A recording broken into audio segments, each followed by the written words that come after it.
All right. Happy Monday. Happy February 28th, the 19th anniversary of the Nassau Tweezer from 2/28/2003. One of the greatest fish jams of all time that we are not here to talk about, but maybe in another forum we'll talk about it. We are here today. My name is Brian Brinkman, as you all probably know at this point in time. I am here hosting the Helping Friendly podcast on tour. I'm solo today, although I've got some awesome guests who are coming on here very, very shortly. We are going to be talking about night 4 in Mexico, the February 27th, 2022 show, break down our thoughts on kind of where it falls in the overall run, the highlights that we heard throughout this show, and kind of where we see fish as we now transition from the first run of 2022. We've got a couple of weeks off, about 6-7 weeks off before the New Year's Eve makeup run in New York City, Madison Square Garden, that is kicking off in mid-April. Lots to dive into, so I'll keep the intro brief here. I just want to tell everyone who's listening out there, if you have not already, please subscribe to Osiris Media on Apple Podcasts. It is a great way to support Osiris Media and what we are doing here. It's also a great way for you to hear ad-free content, plus get a ton of bonus content. We released our first HFPod premium episode last week. We've put a bunch of old, excellent Under the Scales episodes back up on the subscription service, as well as you get bonus Undermine interviews, AMAs, a ton of other stuff. So it's a really great way to support what we do, as well as hear some additional content on your end. The other thing I want to tell you about is our sponsor here for today's show, which, as it's been for the last few weeks, and we hope it will be forever, essentially, because we love this company. It's Sunset Lake CBD. They have a line of smokable hemp products that are for the old deadhead, possibly the young, possibly middle-aged fish fan, wherever you find yourself at this point in time, who's searching for a mellow body high. Smoking CBD has all the benefits of high THC cannabis without the paranoia or the anxious side effects. With 9 different strains from this year's harvest, there's something for everyone, even you. The Hawaiian Haze is awesome for an outdoor show. Cherry Abacus is best for the end of the night. And all flower is grown, cured, and trimmed by Sunset Lake CBD farmers. Even better, the Sunset Lake CBD farm-to-table approach gets you great pricing on premium CBD flower by shipping them directly from their farm to your door. I've been loving Sunset Lake Smokables over the last couple of months. It's a great way for me to get the buzz that I'm looking for me to get the relaxation that I'm craving at the end of the day without all that stuff happening upstairs, without any sort of paranoia, without any sort of anxiety that sometimes comes for me from a little bit too much THC. So I've been loving it. It gives me everything that I need, and I encourage you to test it out as well. Sunset Lake is a great company to support, and we love working with them. Check them out at sunsetlakecbd.com. Use coupon code HFPod for 20% off all products. Again, that's Sunset Lake CBD, farmer-owned, Vermont-grown. And with that, I'm going to bring our guests on. We've got Mike Lawn Memo Minio, who's going to be joining us here, as well as my good friend, podcasting compatriot David Goldstein, who's going to be joining us to talk through the night 4 in Mexico. And at some point here in the near future, we will be joined by Mr. Ben Greenfield, who was with us yesterday. Dave, how you doing, my man? Hey, Brian. I'm good. I had lunch. It was delicious, chilling, and looking forward to talking some Mexico fish. Likewise, man. I have not had lunch yet, but I had a bowl of cereal. You were the person that got me on a cereal kick. It is like the best breakfast in the world at this point in my mind. So I'm doing well as well, and I can't wait to jump into this. We're going to bring on here as well Memo. Hi, guys. Mike, Josh, Lawn Memo, Alan Minio. How are you doing, my man? I'm doing wonderful. I think last time we talked for like 8 hours about Radiohead, and it was my favorite day of my life. Oh, man. Yes. That was... Wow, I'm thinking, was that pre-pandemic? Oh, yeah. Yeah, we went deep. That was like... that almost had a record for, if it wasn't the longest Beyond the Pond episode ever, it was up there. That was a killer episode. Yeah, we went through every single Radiohead album and dove into the depths of them all. It was excellent. It was stuff. the best. Loved it. Well, thank you both for joining me here to talk through night 4 in Mexico. I thought it was a pretty good show last night. I thought that there were some really fascinating moments, while also kind of feeling like, to me, it felt like a New Year's Day show in some senses, where it was just like, okay, the excitement, the vacation is coming to a conclusion. Let's take a deep breath. Let's get back to normal life. But before we do that, we've got a sunset fish set, and then we've got a final set to send you home with. So I felt really good about it overall. Dave, starting with you, tell me, going into last night, what were kind of your big thoughts coming away from the first 3 nights in Mexico, and how did you feel like the band was sounding? I thought they were sounding very good. I thought the first 3 nights were quite enjoyable. I think back of the napkin, if I had to rank them for me, probably my favorite was number 2, then number 3, and then the opening night. All excellent in their own way. I like the opening night, had a lot of pep. It was very tight, very fast, almost Jerry Garcia 1983 tempos, if you get my drift. I like that they came with the tweezer early, and that was actually a quite interesting 21-minute version. I love the 4-song second set of night 2, especially the end of the song. I heard the ocean sing. That's some incredible Trey Slater, the traffic light type rage. And then night 3 lost a little bit of steam at the end of the second set, but that's that. You Set Your Soul Free for night 3 might be the most interesting jam they played all weekend, especially towards the end of that song where they get into the supreme anger, aliens raining down on your head, death from above stuff that he's been doing. And to me, I guess night 4, very enjoyable, very much an exhale. This was the you're a little bit hungover, you're pretty sunburned, you're on the beach, you got sand in your toes, you're thinking about the flight the next day, and the show kind of reflected that. It was plenty enjoyable, lots of good improv, but overall the vibe was more of let's get out of here. Yeah. The evilness coming down through the Set Your Soul Free. I think I said yesterday during the pod, I thought it was a Bond villain-esque jam. I absolutely loved that, and I'm right there with you. It was perhaps the most unique jam of the overall run. Memo, what were your thoughts? Any different thoughts on the first 3 nights of Mexico? Slightly different. I would say overall, including last night, I'm very impressed with this especially a standalone 4-night run. 3 or 3.5, if you want to call it. I think that we're starting to see kind of Fish really embracing what they're really good at. And we all know that Trey can't play a million notes anymore. So the style of Fish, I thought that I'm really seeing, I think it started last year, and you're seeing in this run especially, is what they're good at. They can groove harder than they ever did. They can chill and relax. They're a little bit more exploratory, and they have these weird polyrhythms that, are all over the place. And that's what they're good at now. And I think they're not trying to jam these crazy peaks and play all these notes where they did for, how many years that we've listened and watched them. There's just a different band now. And I think that they're starting to realize what they were good at, and they can't do some of that anymore, but they're embracing this whole new kind of sound. And I thought this run kind of was a really good example of that. That's what I listened to 7 hours of Fish last night, and that was the theme, is this super chill, groove-based, airy, that I actually fucking love. I mean, I am all about it. And especially because I'm getting older and I can hear the notes and a little space is cool with me. I love the 4 nights overall, and very impressed that it was like standalone. They haven't played since, Vegas. I would expect these kind of shows in the middle of a tour. Yeah. So I'm very happy about that. And go ahead.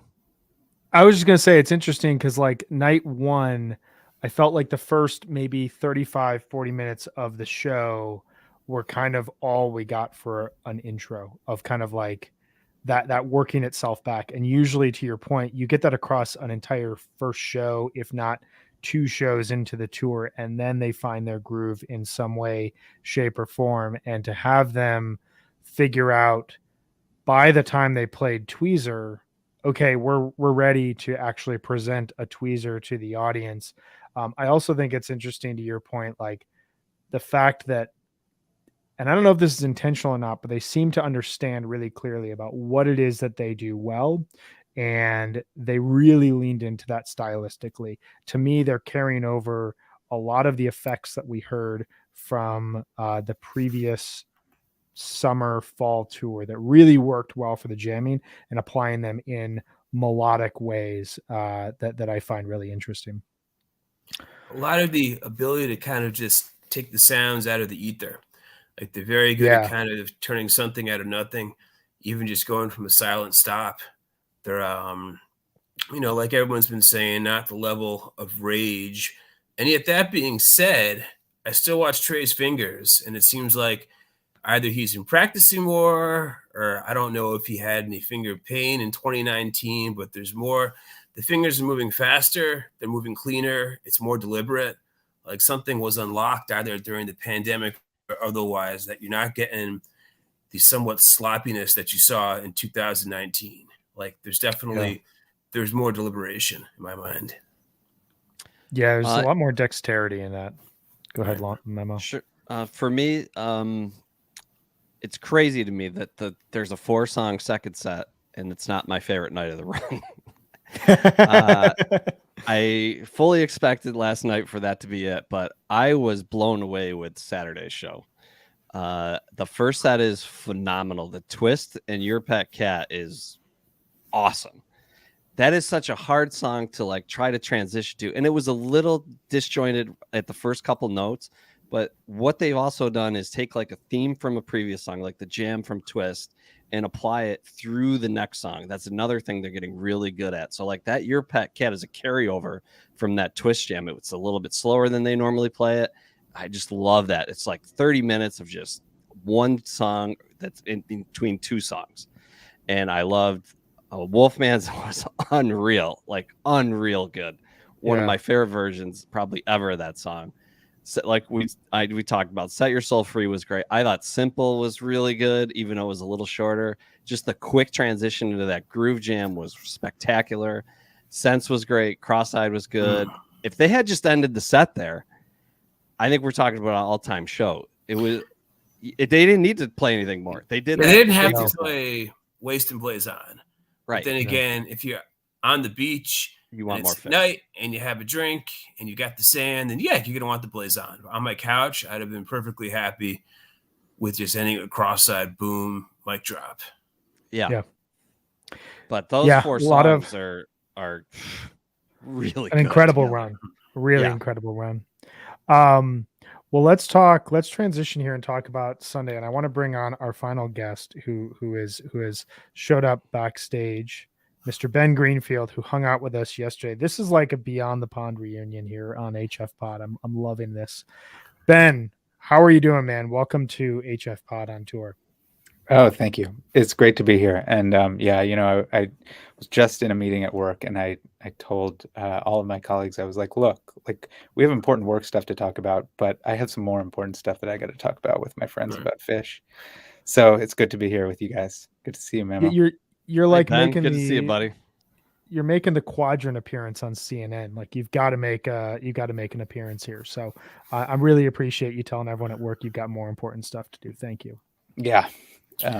Good to see you, Ben, my compadre with 2 daughters. Yeah. Yeah. Oh my gosh. Fun times. Very fun. Well, let's talk about, speaking of a man with 2 daughters, Mr. Trey Anastasio. You like how I did that transition? Mr. Trey Anastasio walked. I knew you were walks out on me. stage. No, walks out on stage wearing clip-on shade sunglasses. I think this is the first show that Trey has worn sunglasses since day one of it. If someone out in the audience or if someone on the panel has a more recent show where he wore sunglasses, I couldn't find video footage of it, but I think it was day one of it when he was wearing the Nihon shirt that he wore sunglasses that day. But they open up with the very first Fat Man in the Bathtub since December 30th, 2010, 386 shows. Only the 3rd version ever played. They played 2 versions in fall of 2010 and then just left it on the table. And here it came back. Dave, what were your thoughts on this selection as an opener, and what did you think about the delivery of it? I thought that, that's probably my favorite song of Waiting for Columbus, and I'm kind of shocked that they haven't put it into the rotation throughout, because I think out of all the songs on that record, that one should be there. I think that I'm not sure that half of the band realized that they were playing Fat Man in the Bathtub until they figured it out. I think Page muffed the opening line, and there was like some hesitancy. But I mean, hey, it's a great song. And once they got it going, I was very happy to see it. Of course, shout out to what's the ultimate Little Peep bootleg that we always talk about? The Ultrasonic Studios. That's like Fat Man in the Bathtub and the Skin It Back. So Great takes of it there. yeah, I was happy to see it. Yeah, I thought it fit the vibe perfectly. I thought initially it was party time based on what they were, just like the rhythm that they were throwing down, the organ that Paige was playing. But I thought they thought it was party time as well. I think some of them thought it was party time as well. Yeah, but it just like, you've got a Bust Out plus Little Feat plus Sunshine. Memo, what were your thoughts on this? Loved it. Yep, absolutely. I'm a little intimidated right now that Ben's here, that I'm the least nice person on this panel, and I have the worst beard all of a sudden. This is not good. I'm a little intimidated, but yeah, Fat Man was super great. Anytime Bust Out, plus it's like, it reminds me of like when they opened Jones Beach with Skin It Back kind of groove, like same kind of feel. And, and I love that. Like, I like non-traditional stuff, and, when you open with something that's busted out, it fits the vibe during the daytime. It was great. This is why Phish is great. They can pull off stuff like this, even if it's not 100% perfect. It still feels great, and you hug your friends, and half of them don't know what the hell the song is. That's super fun, and it's great. Loved it. Ben, what about you? Yeah, no, I would have to imagine if you're standing on a beach in Mexico, it's a beautiful day, the sun is shining, and Phish is playing Fat Man in the Bathtub, like, you're probably not like complaining about the fact that they're not all completely in sync on it. The vibe is so good. And that the song is like, on the one hand, it's, extreme rarity. On the other hand, as far as I know, it's now been played at 100% of shows in Mexico where Trey is wearing flip-up sunglasses. So it's like, if those things are happening, you're getting a Fat Man in the Bathtub. That is a stat that probably cannot be broken until at the very earliest February 2023, but I'm guessing more than likely February 2024. We'll see. We drop out of the kind of, lazy, laid back groove of Fat Man in a Bathtub into a classic Mike's groove. Big spot here for Mike's song. We've seen a couple of Mike songs in this spot over the last couple of years actually go into an extended jam. I think about the Vegas version. I think about the Deer Creek version from last summer in particular. This one kept it pretty tight. I thought it was good for an afternoon set. It kind of gave me the vibe initially. Dave and I were talking about this, that it felt like just a perfect barbecue set. You throw on some Phish, you get some great little elements of Phish without going too deep. They would go deeper, which we will talk about. But for me, the highlight here was, I think, Hydrogen on a beach at sunset has to be one of those, just kind of perfect musical moments. But Weekapog dropping into kind of this gooey little funk jam was great for me to hear almost out the gates. It gave me a sense that, like, even if they're going to keep it a little bit close to the chest in what feels like the daytime festival set, if you will, they're still going to explore. Memo, what were your thoughts on this Mike's groove? This is going to be kind of case in point what I was talking about earlier. Is this groove for me felt like one long arc, smooth, chill, laid back, perfect daytime. This is exactly like Mike's didn't have like that full rage section or the huge peak. It just was this slow kind of groove. And then Hydrogen was beautiful out of it and felt, airy and vibey. And then I thought Weekapod just completely carried that whole movement. So this is, again, when I was listening to all this last night, I just was just chilling and vibing. And I love that. And I really am digging this kind of style of Phish. Maybe a lot of people are like, man, I miss when Mike's would just blow my face off and Weekapod would just slam me in the face later. I like this kind of Phish, and I thought this was a great case in point of them kind of embracing that whole sound for the weekend of just kind of taking it slow, arcing it, over the course where, when Weak Paw finished, I like took a breath and I'm like, that was like a really nice 20 minutes right there. And I loved it. I absolutely loved it in this spot. I would have definitely loved it on the beach, chilling with all my friends in the water. Like they're playing to their surroundings very well throughout this whole show. It wasn't always perfect, but if I was there, I can totally imagine loving it, just being in that vibe. Yeah. Ben, what about you? Did you hear them applying this kind of new sonic, this new sonic approach to like the classic Mike's Groove? Yeah. I mean, I think that's a good point. And in terms of the like the longing for like the crazy Mike's grooves of Dave's past. Like I had a period where I was like one of those people who was like, come on, let's just jam this one, and would get kind of upset when they wouldn't. But like I find that like right now, the fact that you're getting so many jams in other places, like it's just I have a hard time getting upset about the songs that don't jam, because I like that right around the corner there's something big, and like sure enough there was. But I think the most important point here is that we've just learned that Memo is a member of the Silent G Weekapaw club, which I had no idea of. I think it was I want to say I remember it was in the December 30 or December 95 HFPod episode with Drew and Chop, where I can't remember. I think was it Chop that did the Weekapaw, and there was like a huge controversy. I believe that's a corner he backs into, and that's his territory right there is Weekapaw. Yeah. For the record, I'm barely awake, so adding an extra syllable it could be Weekapaw by the end of the podcast. I'm usually still asleep till 2:00. I just set an alarm for it. Dave, what were your thoughts on this classic Mike's Groove? Anything of note for you? Not exactly. I thought it was good, offensive, well played. Also, admittedly, at the time, I had the show on my iPad, and my two daughters were at each other's throats, so I wasn't entirely focused on it. But from what I heard, well played for the beach in the middle of the beginning of a Mexico set, perfectly fine. Probably when I go back and listen to this show, I might skip around that one a little bit. But also, like you're saying, like a barbecue set, shaping up to be something really good. You're outdoors, you've got some meat on the grill, you've got a pale ale, and your buddy says, "This fish?" You say, "Yeah." He says, "Pretty good." So, it's pretty good. This is a conversion set in a sense. We're not going to go too crazy until we go really crazy, which we'll get to here shortly. The very next song, 46 Days.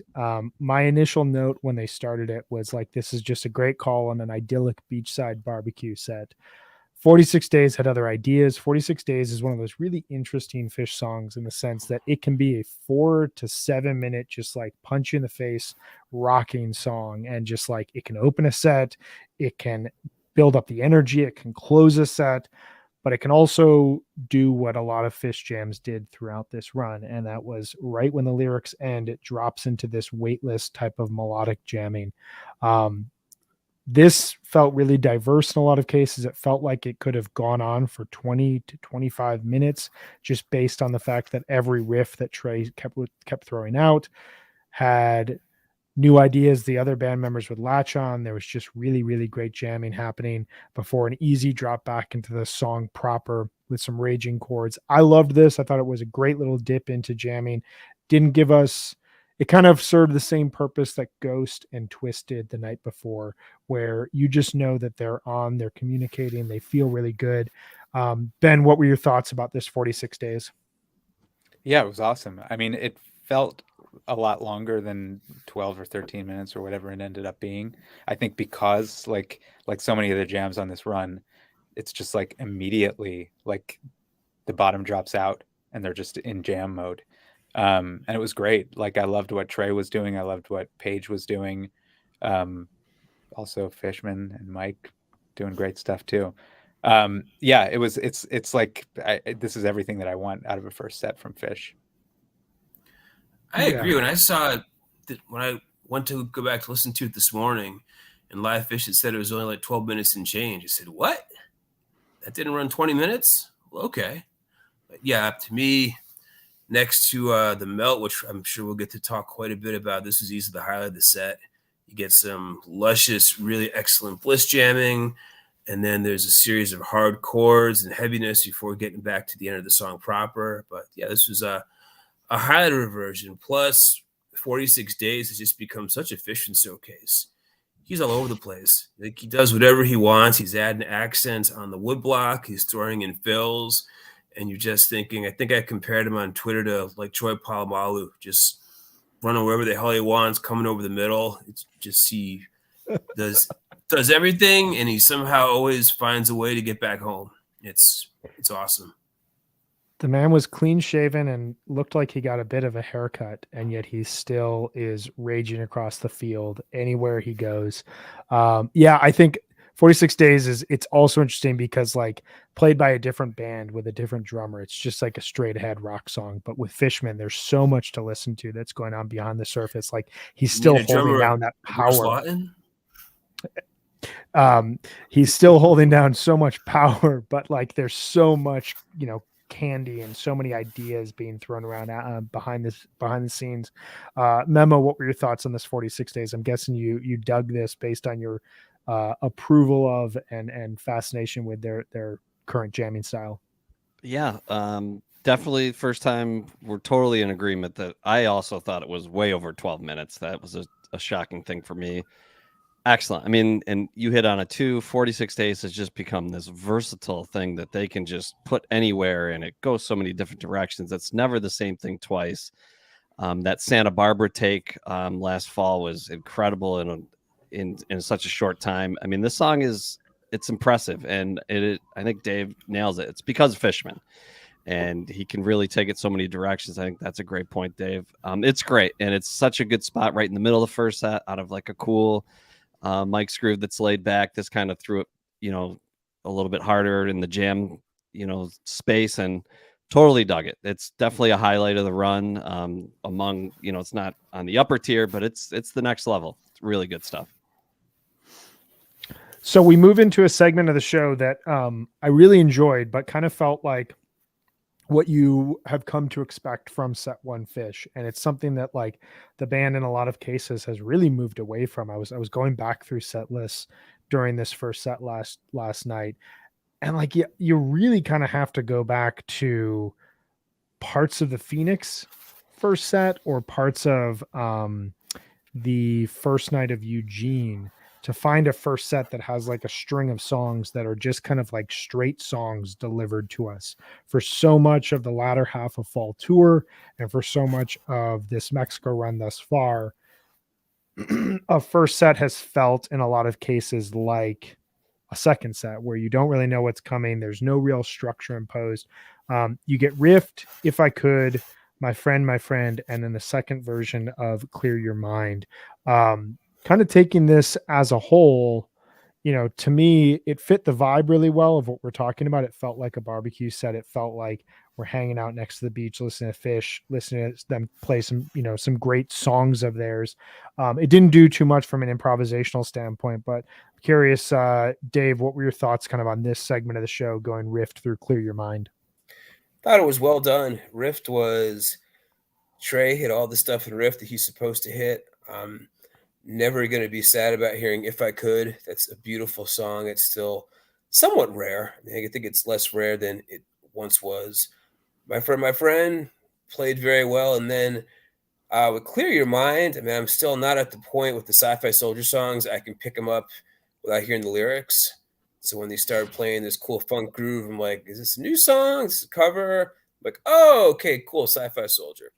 But yeah, I thought this segment was perfectly fine and well played. Like you said, just like a barbecue set, just Fish being good songwriters, good songs played well. I find Clear Your Mind has a bit of a the Final Hurrah vibe to it. And it seems totally like agree. There's not as much structure in there as they have with even a song like the Final Hurrah. And it just sounds like a song. I need to go back and listen to it a couple more times, but I feel like it's a song that's going to very easily just break out of its structure. It feels like it's primed for jamming. Memo, what were your thoughts on this segment of the show? I was probably my least favorite segment of the run, to be honest. And I totally agree. This very in an era that we're in, which has to be the greatest development of Fish, of the way the first sets have been going, is just, I'm flabbergasted. I remember 2012, 2013 just being like, all right, just get to the second set for these 15 songs. Like now it's like, I mean, I 13 feel like songs in Antelope. yeah, it's just now it's feel like I get double the show. Like I'm paying my Yeah. $150 or whatever the cred, and before it was just for one set. Now it's like, hey, I get 2 sets out of this. This is pretty awesome. And I totally agree with your point. And this was kind of, like you said, a throwback. I mean, it's great. I mean, I love all those songs. I find, I mean, if I could is amazing. Obviously, it's such a great song, but I love it when they've done If I Could out of monster jams. Like I think, was it at Vegas? They did it out of that. What was that big jam there? Mercury, right? Didn't it come out of Mercury? Oh, back in 2018. Yeah. I think, Yeah, that monster it was Mercury. right around when they played that. Yeah. And yeah, and like that, I like that. Out of like Rift, and then my friend after that, it loses a little bit of its luster. And then I'll bring that point back a little bit later. And then Clear Your Mind was cool. It's kind of one of my least favorite of the sci-fi songs, but between how they played that, it has some exciting parts, and what they did with the howling, I'm super excited about where these songs are going to go. Finally, I think we have a little bit of, hey, we might jam some Halloween songs, which I'm super excited. We've all been wanting for a long time with all these new songs that never jammed. They're super cool, but they're pretty much stay in the box. And the howling, especially, I'm super excited for. So, you know, I think you get a little glimpse of that in Clear Your Mind. So I think that, you know, that has me super excited. But, you know, overall, kind of my weak point of the set for sure. You don't like when Paige screams, "Who wants to scratch my head?" I like when It's like Paige one of my screams favorite anything, lines. Ben, what were your thoughts on this? I mean, I'm guessing we're all kind of in agreement with this. You described it really well there, Memo, of like, you know, it felt standard, and in some cases it was kind of like, okay, it's Sunday night during the daytime. I'm willing to excuse that. But Ben, what were your thoughts on that? Yeah, kind of the same. I mean, like these are all good songs. Like they're all songs individually that I'm happy to hear when I'm at a Fish show. So it could be worse. You know, they could have chosen 4 worse songs to string together. Clear Your Mind. Yeah, it's a really interesting thing. I wasn't sure when Sci-Fi Soldier was played, like how those songs were going to come into the rotation, because they're all such weird songs, you know, lyrically and in some cases musically. And I kind of imagine them like just coming up in like really weird second set, like segue fests, where there was just a kind of a quirky vibe in the room. And it's funny to hear them just like sort of freestanding in a first set like this. But Right. but I thought it kind of worked. You know, I'd like to see them like try some different placements if they're going to keep playing these songs, and you know, and hopefully jam them out. I mean, that was my one hope, which has been like a disappointment about the Casvat Vaxxed songs, is that none of them really have become jam vehicles. And I'd love to see that still happen, but would also love to see some of these appear in a second set and just see what happens. You know, if some just some weird improvisatory sci-fi shit goes down. I had hope for the longest time that Santos would just become this huge 25 minutes set to classic rock opener, and it hasn't happened yet. And I can't quite understand why they feel so intent on using that as like a set closer, like 5 to 6 minutes. Yeah, I agree. It seemed to me in the go ahead. Yeah, Chilling Thrilling as a whole, same thing. Not much Yeah. jamming other than Your Pet Cat Right. a little bit. I mean, we all love those songs to death, but they haven't really done anything. So I'm a little hopeful. Like the 2 songs they played here in Mexico from Sci-Fi Soldier have potential. So I'm a little excited about that. Well, and we're even hearing like Ben and I saw a Great Martian Monster in Phoenix. It was like the second or third song of the show, and it ended up it went to, you know, into it modulated and jammed a little bit. Your Pet Cat from Vegas was great. The Your Pet Cat from Mexico. I agree with you guys though. That's always been my one hesitation with these songs, is every single one of them, Casvote songs, Chilling Thrilling, and now Sci-Fi Soldiers seem primed for jamming. And who knows, it may just take time. We come to the next song here, which is Split Up in a Melt, a song that has been a really important jam vehicle for Fish for almost 30 years at this point in time, but a song has gone through a lot of different variations in terms of how the band uses it. And I recall early 3.0, they would play Split Open and Melt a lot towards the end of the first set, and they didn't really seem to know how to jam it, but they would jam it in a very dark and aggressive way. And it was kind of your only abstract jamming that you were getting from Fish that evening. Now something clicked around 2017, 2018 with Page's keyboard rigged, and it's only intensified with Trey's synthesizer pedal. This is just like a guaranteed highlight. The second that Fishman starts that drum riff, you know that you're going off on some journey. I started writing in my notes before it even happened that I'm predicting the bottom's going to fall out the second that they leave the words, and lo and behold, bottom falls out. They're in this like atmospheric weightless zone, just kind of floating in space. We get this deep, dark, prodding noise. It felt to me like a 2018 version. Like there was a great one from Camden 2018. There was a great one from Vegas 2018. Weird, disjointed on Broadway teases that just felt like you were walking down Broadway, after the apocalypse had hit. It was menacing. It was demonic. It was everything I wanted. The lighting at the time, you could see darkness over the ocean and just like a little bit of sunlight still on the beach. I loved everything about this. Dave, what were your thoughts on the Split Open and Melt, and in any way, if it altered the set at this point? Well, I've listened to it twice in addition to having watched it on the webcast last night, and Mel has just become a huge, especially in these latter half of 3.0, I guess you could call this 4.0, it's just become a huge canvas and they get as weird as they want. And this one, once they got away from the song itself, bit of weightless jamming, and they start doing this evil death march that kind of reminded me a lot of the version of Carini from December 30th, 2012 at the Garden. The Death March Carini, as it's called, this insistent gunka, gunka, gunka, gunka, gunka. And if I recall, that eventually gives way to some intense Trey rage and soloing. I mean, it's I feel like it's as such. I think it was about 19 minutes before I can really speak to it. I had to listen to it again. But in terms of just being the palette for instant and awesome weirdness that it has been, it did not disappoint in that regard. Memo, what were your thoughts? I fucking love Melt. And I've loved it from the very start the Fish played it. And I love all the early versions where it's just punch you in the face, show off how fast the band can play, to where it is now, this complete, just insane song that it's become. And what I kind of like about this is we've talked about the open, airy vibe that a lot of these jams have. Well, this feels like it was in an arena in the fall, and it's dark and like a spaceship taking off, not this beautiful, hey, we're in Mexico, everybody's in bikinis and having a good time with a cocktail and a margarita. This is not that at all. This is some scary, dark stuff, and I kind of dig that.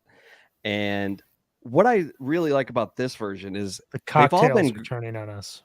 Yeah, I think like what I like about this is all the versions lately, all the great versions get weird and stringy, and they build this tension, and sometimes it's just weird noises. But I thought this one has all that and a little bit more flow than some of the other ones recently. And you talked about the on Broadway. I thought going into that was super cool. That was like a cool, like, hey, okay, everybody's still with us, and then they went back out to the ocean. It was really, really great. Fishman is just incredible in this jam. And I absolutely loved it. I think it's one of the standout versions of this era, to be honest. It was really, really good. Ben, what were your thoughts? Yeah, I kind of agree. It's weird. I feel like I'm still Yeah. a little bit traumatized from some of the early 3.0 Split Open and Melts that I saw. Not necessarily in a good way. There were definitely some where I was like, the band, like, they're just making noise. They have no idea what they're doing. Right. And so like there's still a part of me when every Split Open and Melt starts that I'm like, are they going to get through this? Is this going to be a total mess? And I tweeted this last night. I was like, what ends up happening is like for the last like 4 or 5 years, every single version, I'm like, this is the best thing I've ever heard. Yeah. And I saw last that night, tweet. yeah, it was like I think Fishman was the key. It was like the jam was just so far out there, and yet like they still felt totally in control. And I think that's because of John Fishman. Like he's just like got a hold on like what's going on, even as it's completely crazy. And you know, I don't know. My only complaint, I feel like that would have been like the time for the band to put some of the, you know, hundreds of thousands of dollars that they made from these shows into like making like a giant sea monster come up from the ocean and just like scare the shit out of everybody on the beach. And I kind of wish that they had done that. Real missed opportunity.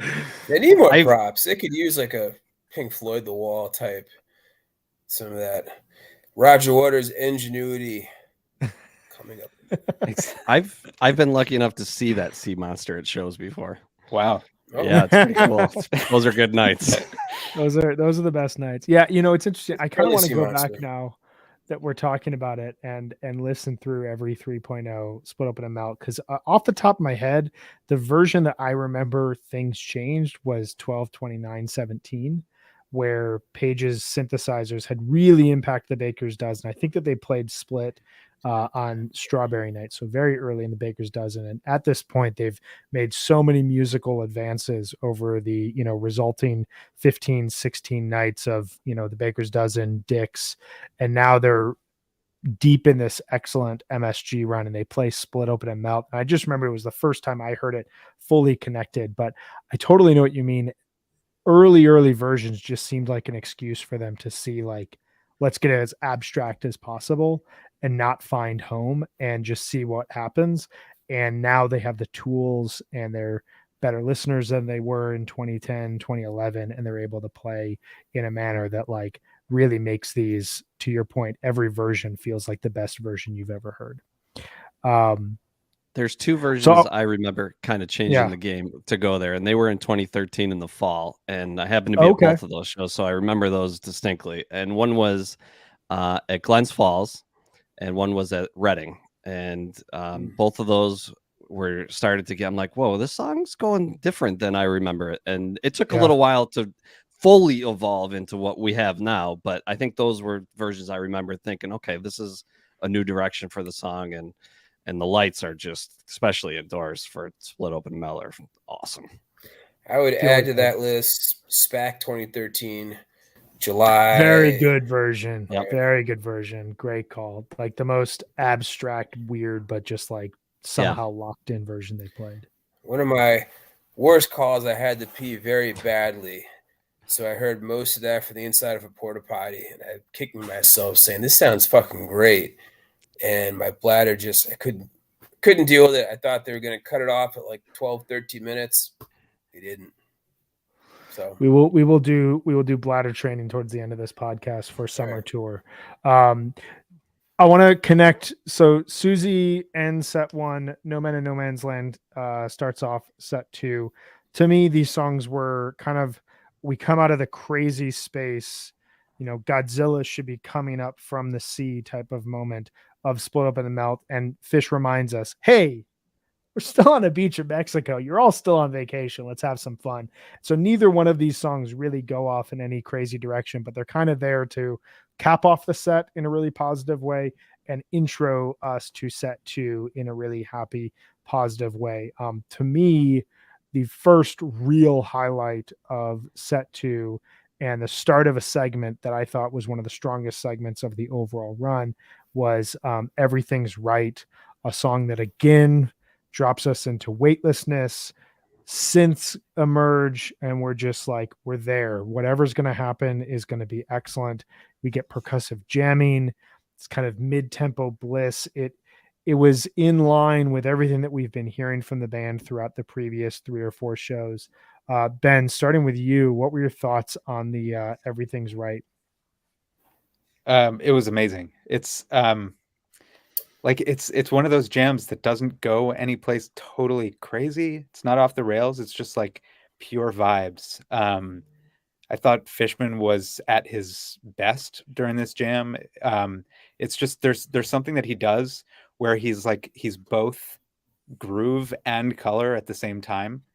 And I don't know how many other drummers there are that can do that, that can do both so well, where like you're totally in line with the beat that he's playing, but he's also he's got so much other stuff going on top of it.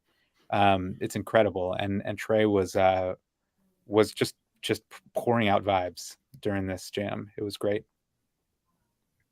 Yeah, I loved it. And the Fishman point is so many jams throughout this weekend. He's holding down the beat so the band can jam, and yet he's just adding color on top of it. It was incredible. Memo, what were your thoughts on this? Everything's right. And where does it stack up in your rankings against the Dick's 2021 version? Well, it doesn't. That's like my jam. I love the Dick's Everything's Right, and I could talk a whole podcast about the merits of that and how it's just incredible because it grooves the whole way and it's just one long arcing jam. This Everything's Right, I think we're getting to a point, at least for me, I think Everything's Right might be the best representation of the current Fish sound as far as jamming. I think Light was that for a long period of time. Whenever it would start, I would be most excited about Light because I thought that's what this band sounded like the best. And I think Everything's Right is what Fish does well. And we were talking about this earlier. And when they go into it, it's so fast how they just groove into this song. It sounds just like what I think Fish sounds like right now. And this version takes zero time to get there. But there's a transition, I think, with like 4 or 5 minutes left where Fishman, to go with Ben's point, he starts playing this beat. And it's like my favorite thing the Fish does. He starts playing ahead of the game a little bit, and then slowly the band kind of sweeps into that groove. And it's like my favorite thing that Fish does. And it's so good for like 4 or 5 minutes. And it was probably my favorite groove of the entire run, to be honest. It doesn't end up being my favorite jam because the ripcord to Caspian, I think, is absolutely brutal, and I hated it. But that groove, I could have sat there for like 20 minutes. I was just loving it. And it's the brilliance of Fishman, as Ben said. It's what the band does well, just chilling, grooving, synthesizers, and not too much. I absolutely love this. I listened to this 3 times before. Just that little 4 or 5 minute section is phenomenal for me. Dave, what are your thoughts? Standard, excellent, everything's right. It's really become a sure shot at this point. You're going to get something that you love. You're going to get some kind of groove that you want. I mean, I think for me, off the top of my head, my favorite versions are Dick's 2021, Phoenix 2021, and then the super underwatery one from December 30th, 2018 that I know, Brian, you love. And yeah, this one, it swung well. Unfortunately, like Memo said, the groove was interrupted by the ripcord into Prince Caspian. So I kind of have to judge it a little harshly because that occurred. But prior to that, it was great. Yeah, it's a really interesting point you're making, Memo. And I was thinking about it at one point. I think on Saturday, I was like, I wonder when Light is going to come. And Light just feels slightly inconsequential at this point in Fish's history. And it happens with a lot of these songs where like that was the focus of Fish jamming from 2009 in the fall. They played it like twice last year. Yeah, I feel like they only played it like 2, maybe 3 times. It's crazy. That was the focus of Fish jamming from 2009 to about 2015, 16. And then there was this, who knows what is going to be the song coming next. You didn't really have a great Light in 2017. And around then is when Everything's Right emerges in 2018, 2019, 2021. And now, well, and obviously the Mexico 2020 version, but now here going into 2022, I think Everything's Right really has established itself that when they start playing that, no matter what, is it going to be that first set kind of bliss peak, or is it going to be this second set kind of deep seated groove? And we got that version. So I want to say something because I'm in agreement with both of you, or with all 3 of you. The ripcord into Prince Caspian was very rough. It was not needed. That's a jam that could have kept going. I don't know why 30 years into its career, we still need to force Prince Caspian into a second set. But the counter to it is number one, Prince Caspian has had some really great versions in recent years, and I thought last night's was awesome. I texted Dave at some point, Kevin Shields, Anastasio, floating on the waters. I mean, he was just, all effects were going, and he was just like, had the head bob, and he was feeling it completely. And I thought that Caspian, Beneath the Sea of Stars, as like one piece, I felt like in past years, had they made a ripcord the way that they did during Everything's Right, the whole set's kind of off, and you're about to get, Wilson, Possum, Golgi, David Bowie. Like, it's just going to be like song, song, song. And here we get really thoughtful jamming. So with these two songs, I thought that the band recovered from the ripcord and actually presented some fantastic music to us at this point. Dave, kind of taking Caspian, Sea of Stars combined, what were your thoughts on this segment? I agree that the Caspian towards the end was pretty cool. You're saying Kevin Shields, of course, the mastermind behind classic shoegaze band My Bloody Valentine. There were peals of noise, peals of effects, and Trey was really trying to make the most of it. As regards Sea of Stars, sometimes the obvious choice is the best choice. Of course, it's a song you want to hear in Mexico, as much for the lyrics, as much for the awesome, carefree Night 4 vibe. And it was a very good version of the song. I'm still waiting for a Sea of Stars that compares to the one from Mohegan Sun 2019, where they just kind of turn the whole thing inside out and rub your face through a blender. But the Mexico 2021, I recall, was pretty cool as well. But yeah, for a very, very pleasant 10 minutes out of Caspian, I thought it was great. It was well placed and it was the correct vibe. My wife said at one point during Sea of Stars that you can see how giddy Trey is to be able to sing these lyrics on a beach in Mexico. And like the thought going through his head must have been like, I wrote these words for this setting. And he was loving it. Memo, what were your thoughts on Caspian, Sea of Stars? It's pretty hard for me to forgive Caspian for ripping my favorite jam the entire run. I mean, that's pretty hard for me to do. But it does get cool. It doesn't get as cool as some of the other versions that you mentioned. And I'm with Dave 100% on Sea of Stars. Like, and I know I remember listening to you talk about this, is the Mohegan Sun version to come out like it did was breathtaking. We were blown away. I remember hearing you guys think that. I thought the same thing. I'm like, this song is going to be the coolest song ever. It's going to be Fish's Dark Star. And I like it every time, and I've seen it, and when I'm there, I love it, and I like it there, but I'm just waiting, just like Dave.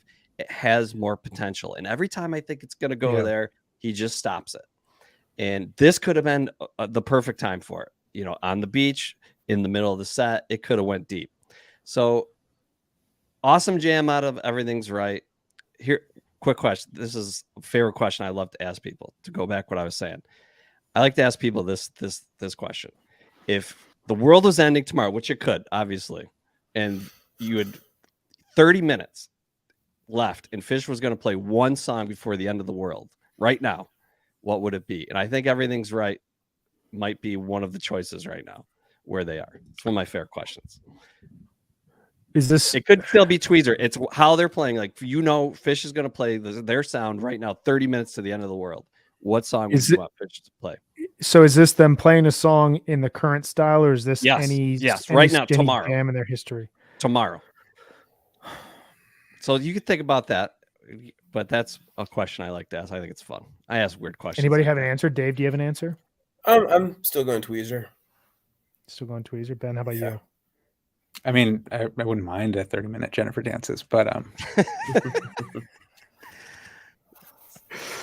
ridiculous. Nice. So I think it's a fun question to think about stylistically where Fish is. I've asked a lot of people that before. I think Everything Right is slowly creeping into that conversation. I think based on where they are stylistically, I'm going to go with Split Open and Melt because of where that jam can take them. And that is my zone of what I want to hear from Fish. But if we're guaranteed 30-minute jamming, like I would love to hear what a 30-minute Split Open and Melt could sound like. Ben, But what yeah, were your thoughts on this segment? Did you think that they like are you liking the evolution of Sea of Stars? Do you see it having more opportunity going forward? I mean, I can hear that. I think I was just I was kind of vibing at this point in the set. You know, like the everything's right Caspian Sea of Stars like was just all like just one whatever it was 35-minute string of chill that that it was hard for me to wish that it was something else because it was all just so enjoyable. I loved Page's synths at the end of Sea of Stars. I thought it was really phenomenal. And Caspian is like, you know, it's like Caspian always cuts off something better, but then is always has recently been better than I expect it to be. Like starting with the Magnaball version, where like Yeah. I think I like definitely cursed at least 25 times when they started playing Prince Caspian at Magnaball out of that great tweezer, and then you know they ended up making me pay for my curses. Put some coins into the jar in the form of a great jam. But yeah, so I just really enjoyed the whole segment of the set. That Magnaball Caspian is there for me with the Dix Light as times I've been at a fish show where it felt like we just won the World Series. Everybody around me, and I think part of it was like we thought Caspian ripcorded this incredible tweezer, and then look what Caspian did, and every single person around me was high-fiving and hugging each other in celebration. It was pretty awesome. You know, I think I agree with you guys. I think the one version that we're forgetting from Sea of Stars is the Santa Barbara version. I thought I don't know if it was I don't know if it was better than the Mohican Sun, but I think it was at least comparable. I think the challenge with this song is it tends to be placed in the middle of a second set rather than like I would love to hear the band come out and just try to open a second set with Sea of Stars and just see what happens at that point because it feels in the same way that Caspian did for so long or like Swept Away and Steep did for so long, like it's intended to be a transitional piece that we're playing something, we've kind of lost ideas, okay, we'll play Caspian now and then we'll figure out what we're going to play next and that'll be the next segment of the show. I would love to hear them approach Sea of Stars in a way that like that is the total focus point because I agree with you guys.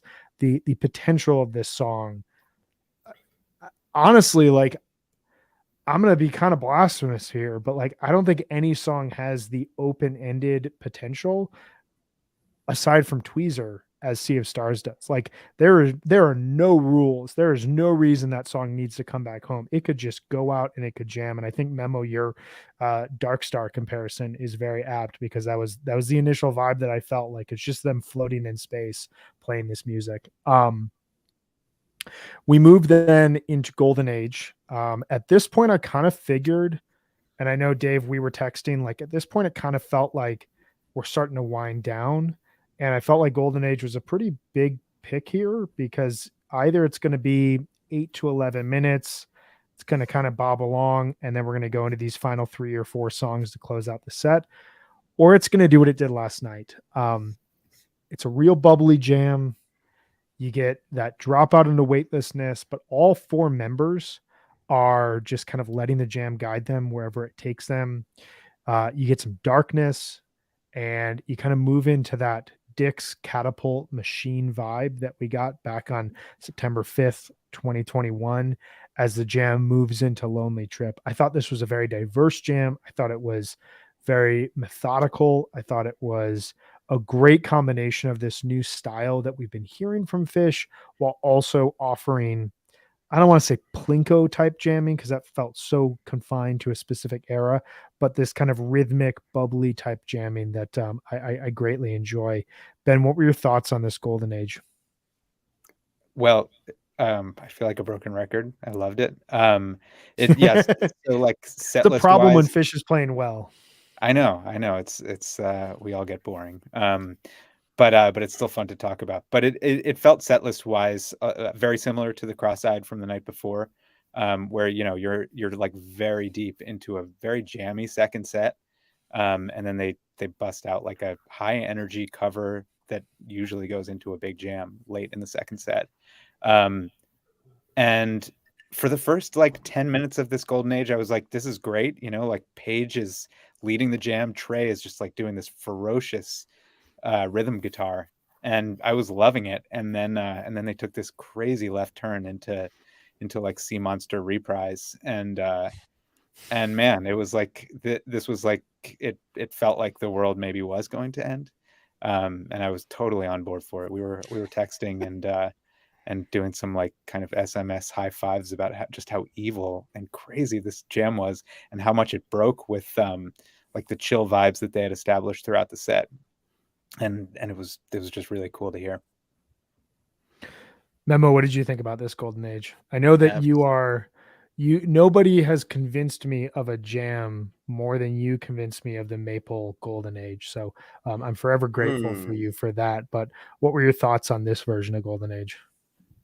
Absolutely loved it. Absolutely loved it. And I think that, you know, as kind of going with some of the themes that we've been talking about, I think golden age is such a instrumental part of the new Fish sound and this polyrhythmic and weird tempos, and golden age jams have really ushered in and helped with that sound. And I think it's totally prevalent in this jam. It starts out rough. Again, I mean, there's a lot of golden ages that the compose section is an absolute mess, and this is one of them has its struggles. But man, the jams when they really go into golden age are some of the most interesting things that Fish plays, and this version is phenomenal and really cool. Again, I also love that this is kind of in the fourth quarter where there has been complete train wrecks before and some of the worst song selection. This is awesome jamming, really late, probably the best jam of the second set by far, in my opinion, and one of the best of the run. And to have it really late, like it's almost like a celebratory lap with all your friends on the beach and one big last jam. Absolutely loved it. I think it's one of the standouts of the run for sure. Dave, where do you have this in the overall kind of the ranking in your head of like where this jam fits in the overall run? Top 7, perhaps. I was very pleasantly surprised by it. I think once they kind of started up Golden Age somewhat roughly, what could be considered the fourth quarter part of the show, I felt like it was probably going to be like 8 to 9 minutes, followed by, you know, Possum, Golgi, Zero, Trey, run up, bunch of 4-minute songs, leave. But when it got going, I was very pleasantly surprised. And bubbly funk is a great way to put it. And then at the end, when of course Trey goes Death from Above, I think I texted you. I said, like, I'm almost a little concerned he might be going to the Death from Above well one too many times at this point, because you can just do that effect in his guitar and then it becomes like air raid sirens. And it's cool. We don't want to overdo it. And this was maybe, if he did it one more time after this, I would have said, okay, we get it. But it was great. I think this was the longest jam of the night. This was like 19 minutes and change. Yeah, it was either this or the Split Up and Melt were right in the running for it. Right. You know, it's interesting you point out like the stylistic move, the Death from Above like effect. I think one of the interesting things as we look back on this run, Memo said this really well early on, like usually it takes them some time to get into a real groove as they're moving through a tour. And usually we don't see 4 isolated shows with this many highlights in the way that we did here. The idea of them taking a couple months off and then coming back in Madison Square Garden at the end of April with some of the ideas that have been implanted here on this run, but with whatever evolution, whatever new ideas they're going to have in place then, I think we're in a really good place. Transitioning to the end of the second set here, Ben texted me at some point last night, and I would like to pose a question to the 3 of you as well as to the audience out there. Ben said that no ballad has ever been more consistently well placed in Fish history than Lonely Trip. It seems like every time Lonely Trip is played, it is the right time, it is the right vibe for it, which we were talking about with If I Could earlier, we were talking about with Caspian. a lot of the time Fish has struggled to place a ballad in the exact right spot. And I'd be curious, is there a competition for this? Is there another song? I have one candidate, but it's no longer played. Anybody else have have a ballad that they think is consistently well played, like Lonely Trip is? When the circus comes in the late '90s, I thought was That's a good pick. well played, well placed, well done.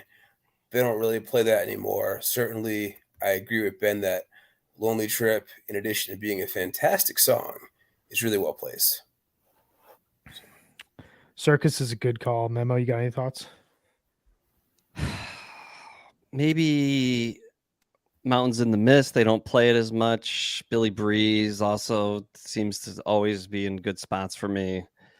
But the one thing I'll say about Lonely Trip. So I was at the Hershey show where they debuted this, and it was maybe one of the best debuts and spots for a debut ever. I mean, everybody still raves about that. We were blown away. Such a great spot for it. I'm just a little worried. As much as I absolutely love this song, it is getting played at every single run now. So as much as I love it, and I love it in the spot, your gaps for this song are 5, 4, 4, 4, 1. It's every run now. So the thing about ballads, they really sing the less they get played.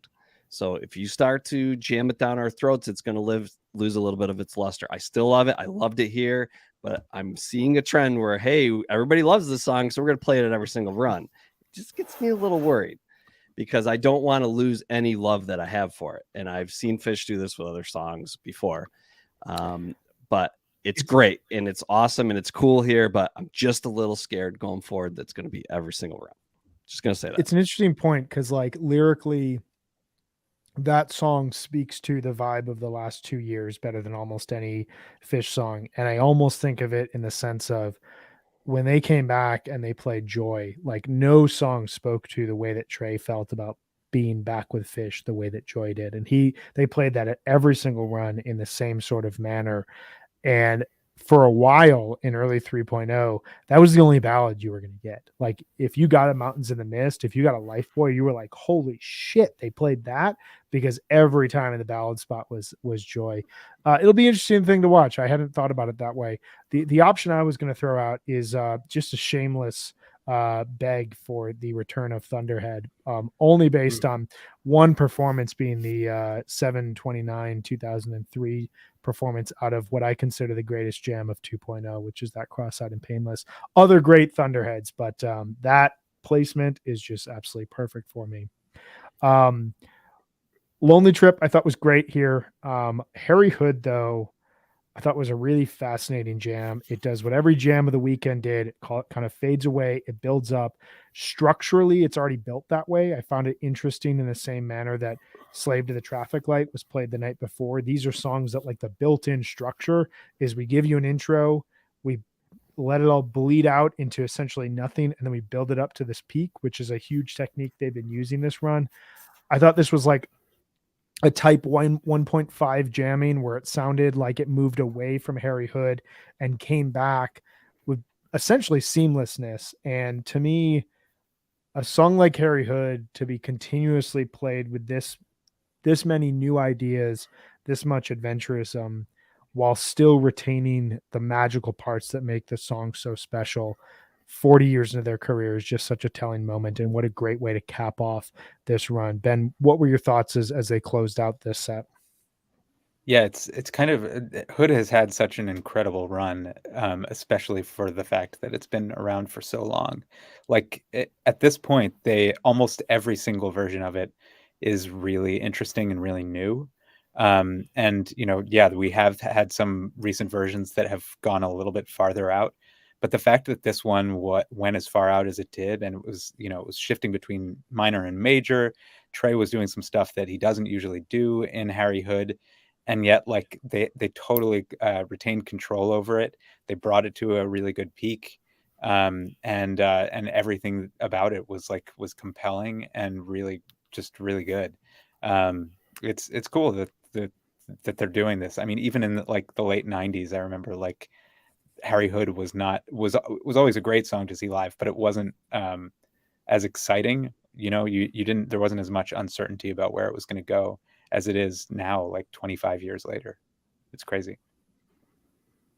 Yeah, I agree with that. There's a newfound creativity and just appreciation from the band, it seems like, for the song, that they dedicate as much time and space and creativity to it. Memo, what were your thoughts on the Hood? I really enjoyed this Hood as well. I think Ben makes a really interesting point. You know, the 90s Hoods are certainly, another thing, another great, really rocking. You knew Hood was going to blow your mind and have this, but we're in different, they've transitioned a lot of these songs, and Hood is a great example, into different types of places to jam. And as much as I love 90s Hoods, probably most of the time, if I want to hear Harry Hood, I'm actually going to go listen to those. But when they play Harry Hood now, anything could happen.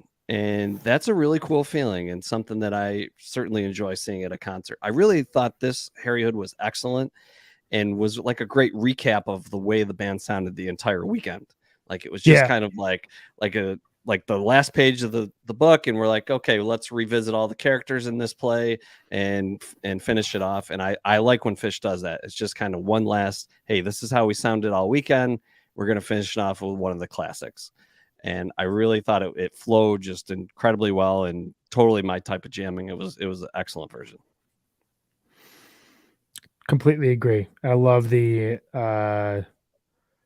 what would be the bibliography of the run was the Harry Hood in a lot of cases, while still having the emotional power of the climax of the story. Dave, what about you? If you're gonna have any problem with a set 2 Harry Hood closer on night 4 of Mexico, then this probably just isn't your band. So that's it. That was great. Why weren't we in Mexico? This is our band. We should have went. This is our band. Our band. So the encore. Ask. Yeah. So the encore was Life Beyond the Dream and First Tube. Honestly, I felt like they could have encore with anything at this point in time. I think A Life Beyond the Dream it's another ballad that Trey is really feeling right now. It kind of speaks to the moment.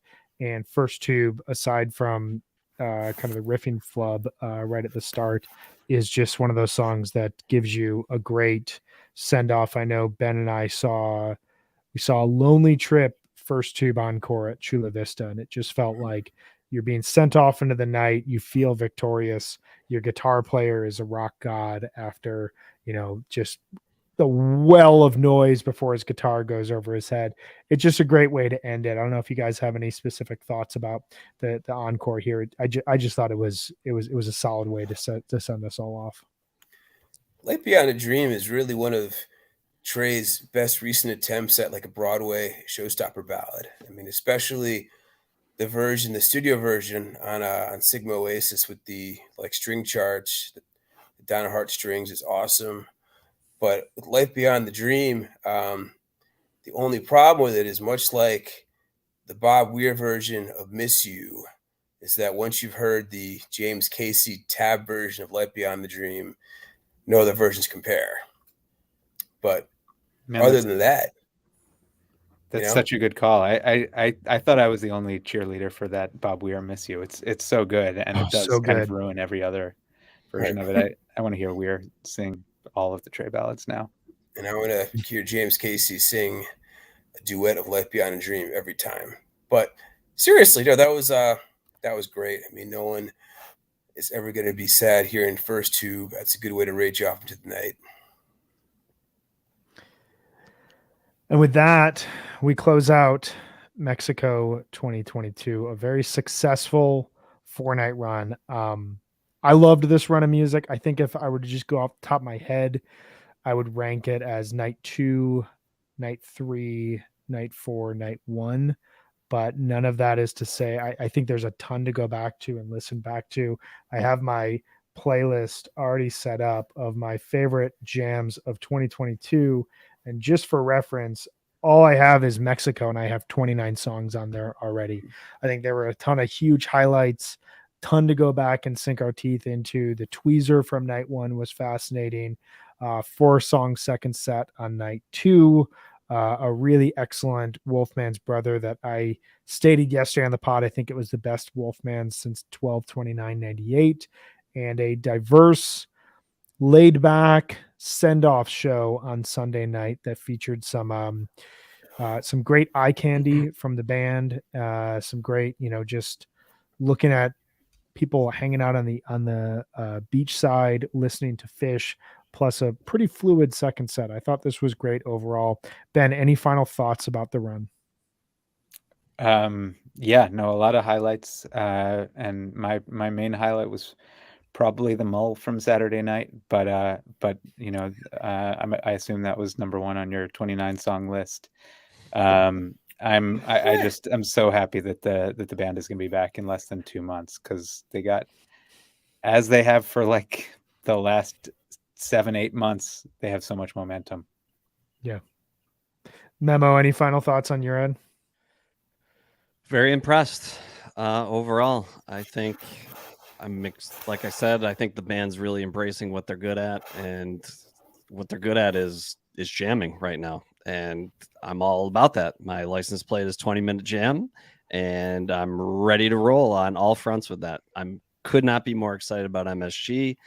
Playing a 4-night run just after 6 months of not playing is pretty incredible to have. I mean, there's 7 or 8 jams that are just monsters in these 4 nights. There's another 6 or 7 that I think are really cool. And that's a lot. I mean, this is really impressive stuff. And I'm going to be listening to a lot of these jams going forward. I mean, the Disease, the Carini, the Set Your Soul Free, the Twist, Ear Pack Cat, this Golden Age. I mean, these are monster jams where there was an era of Fish. If you got 3 of those in a 3-night run, you'd be like, man, that was the best run of this era. And now it's getting to the point where we're almost expecting that. And it's a really good time to be a Fish fan, especially because the rest of the world sucks and you can go see Fish and rock out. That's it right there. Dave, final thoughts on Mexico? Very good. Excellent top to bottom, considering that they had the time off, considering the disappointment of not getting to do a real MSG run, although I certainly enjoyed the Ninth Cube show for what it was. I mean, they're basically picking up where they left off in 2021. And I think that given physical limitations and whatnot, for a band to be 39 years into their career and still finding new things, what they do well, it's a very exciting time to be a Fish fan. And it's just a reminder of why I've dedicated such a portion of my life to following these guys. So very good. Right there with you all. I'm going to give you all one final pedestal to give me a prediction towards MSG. Dave, give me a quick prediction for MSG at this point. MSG is going to be more rage rocking than Mexico, because it's going to be indoors. They'll practice. It's their home turf. I think the first night of MSG is going to have tempos that likes what you haven't seen since 1999. Then they'll probably slow down a bit on nights 2, 3, and 4. Though you're probably going to get a blaze on in the first set because it's 420 and Trey's just a corny motherfucker. I'm very much looking forward to it because I haven't seen Fish since December of 2019. I was supposed to go to Nashville last year. I didn't. Corona killed New Year's, so I'm looking forward to it greatly. And I'm also going to predict that we're going to get Vinu Malkanu with a happy Pesach bass solo, because it's going to be right in the middle of Passover. So, Memo, what's your prediction? Oh, those are all good ones. Memo, what's your prediction? I think more of the same. I think you're going to get a lot like what Vegas was. I think this runs an extension of that, and it's going to be big jams. It's going to have some old favorites. They're going to try new things. I think you're going to see more of the Sci-Fi Soldier stuff take hold for sure. And I'm all for it. Just keep going where we're going, and I will go see you around the country. I love where Fish is at. Put him inside MSG with the best light show on the planet. Can't wait. I will be there, and I will be in the helmet, and I will get blasted. Love it. Ben, Prediction for MSG. Yeah, the Blaze On is a good call. I was actually going to say I think there's going to be a Makisupa fest on 420, but it could be both. And I wouldn't put it past them. I also wouldn't put it past them to just forget the 420 holiday and just pretend it's New Year's Eve and just like do a full New Year's Eve gag. But we'll find out. Speaking of holidays, happy 228, guys. It's my own personal highest of holy days.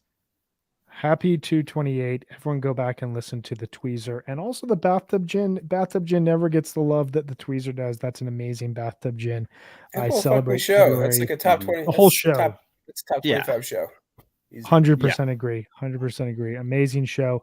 My prediction for MSG is we're going to get the first jam chart version of rock and roll since, this is shocking, I'm reading this right now, August 3rd, 2013. I cannot think of a greater, of a really good rock and roll in the last 9 years. I know that there's probably one out there that I'm overlooking, but really it's a song that was as reliable a jam vehicle in early 3.0 as we heard. And I would love to hear their newfound jamming style applied to what I personally consider to be the greatest cover that Phish has. Rock and roll just absolutely rules. Ooh. So that's my prediction. I'm really excited for MSG. We will have to all talk in advance of it. I loved having the three of you on today to talk through Mexico Night 4. Thank you all for your thoughts here. Thank you all for your opinions, and thank you all for your time. And thank you everyone out there for hanging with us. This was great. Thank you, Brian. Gentlemen, this is great. I really enjoyed this. Likewise. You guys have a great rest of your day. All right. We'll talk to you soon. You guys are great. Love ya. All right. Thank you to Memo, Dave, and Ben for hanging with me here today while we walk through the final night of Phish's Mexico 2022 run. I will be back with my co-hosts on Wednesday at 4:30 p.m. Eastern, as well as I think RJB will be joining us. We'll be breaking down the entire Mexico run in a whole. What were our big highlights, big thematic takeaways, just our final kind of capstone on Mexico before we move back into some more historical overviews and historical deep dives for HFPod Live. But the last thing I want to tell you all about one more time is Sunset Lake CBD. Why spend more when you can get affordable, high-quality CBD straight from the farm? Today's show was sponsored by Sunset Lake CBD, a Vermont hemp farm crafting affordable CBD products designed to help with sleep and stress without breaking the bank. Sunset Lake CBD crafts products with hemp grown on their family farm and ships them directly to customers, cutting out all the costs associated with getting on the shelves at stores. They have CBD products for every occasion, offer tinctures, salves, edibles, coffee, smokables, and even pet products. I find Sunset Lake to be a really reliable and affordable product for what I love out of CBD, and I highly, highly recommend it for all of you out there. Please check them out at sunsetlakecbd.com and use coupon code HFPod for 20% off all products. Sunset Lake CBD, farmer-owned, Vermont grown. And I lied. The final thing I will tell you all is to please, once again, subscribe to Osiris Media on Apple Podcasts. $4.99 a month gives you access to ad-free content from Osiris Media, as well as a ton of bonus material that we are offering. We've really revamped that aspect of our product, and we're excited to share a ton of bonus content from both HFPod, Undermine, past Under the Scales episodes, as well as AMAs and live events to come. So subscribe to Osiris Media on Apple Podcasts. It's a great way to support what we are doing, as well as get some additional content. And with that, I will leave you all here on your Monday. I hope everyone had a great weekend, enjoyed the Phish shows. I know that we did here. We will be back on Wednesday at 4:30 p.m. Eastern to break down the shows in full with some very special guests. So thank you so much. Have yourselves a great Monday.